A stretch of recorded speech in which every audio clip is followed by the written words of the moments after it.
Hello everyone, આજે આપણે એવું તો જોઈએ છે કે મેકઅપ કેવી રીતે કરવો, પણ આજે હું તમને બતાવીશ મેકઅપ રિમૂવ કેવી રીતે કરવું. તો મેકઅપ રિમૂવ કરવા માટે આપણે પહેલાં તો કોઈ બી ક્લિન્ઝિંગ મિલ્ક હોય એ લઈ લેવાનું. નોર્મલી આપણે વેટ ટિશ્યુથી બી રિમૂવ કરતા હોઈએ છીએ, પણ જ્યારે ડેલી મેકઅપ કરવાનું થાય ત્યારે વેટ ટિશ્યુથી જ રિમૂવ કરીએ તો પ્રોપર મેકઅપ રિમૂવ નથી થતો અને એના કારણે પછી વારે ઘડીએ મેકઅપ કરવાથી સ્કિન બી ખરાબ થાય. તો પ્રોપર મેકઅપ રિમૂવ કરવા માટે ક્લિન્ઝિંગ મિલ્કથી 2 મિનિટ ફેસ ઉપર મસાજ લઈ લેવાની.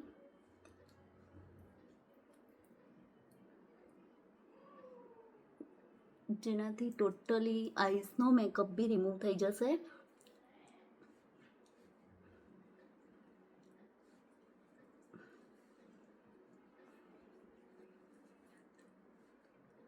આ રીતે 2 મિનિટ મસાજ લીધા પછી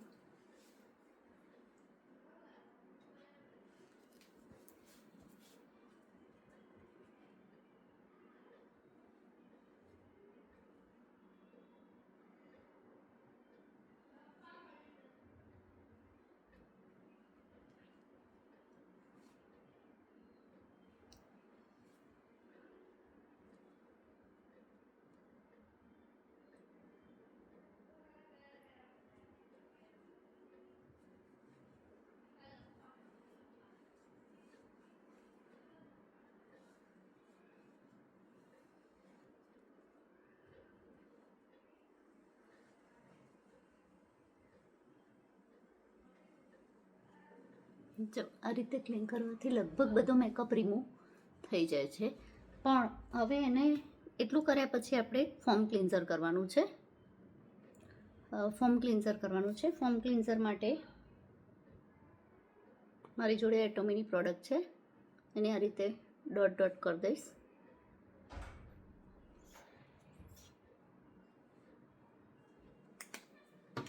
અને ફેસ ઉપર હવે પાણી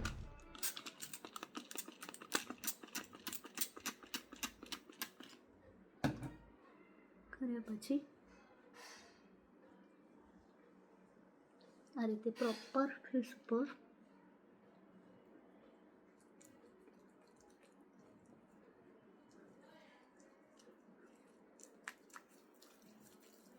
સર્ક્યુલેશન મોશનમાં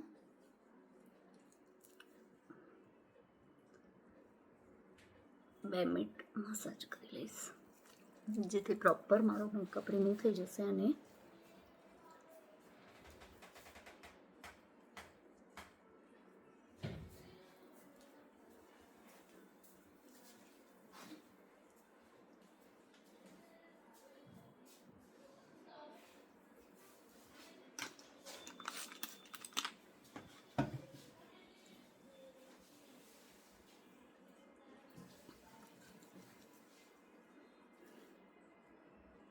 હવે વોશ કરી દેવાનું છે. મારો ફેસ વોશ કરી દીધો છે.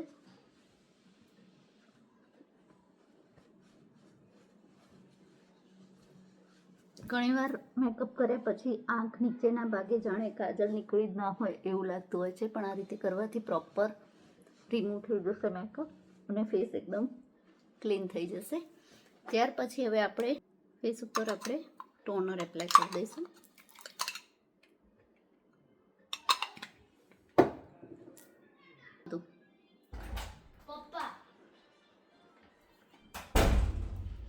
રીતે ટોનર એપ્લાય કરી દેવાનું છે.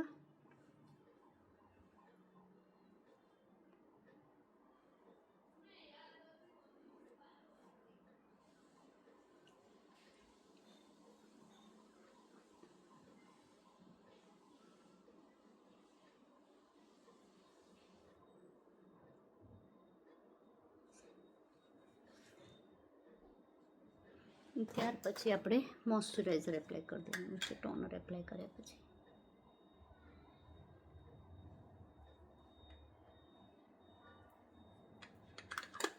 ટોનર પણ અમારું એટોમીનું છે.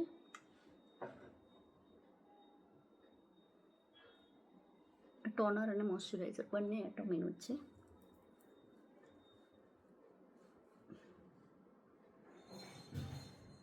કોઈ બી પ્રોડક્ટ લઈ શકો, બટ હું એપ્લાય કરું છું ફક્ત નોરોટ ઓઇલ.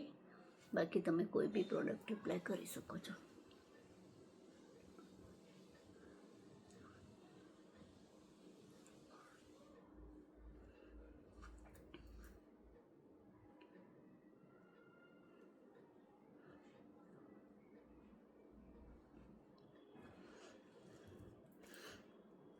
ડેલી મેકઅપ કરતા હોય તો આટલું કરવું કમ્પલસરી છે.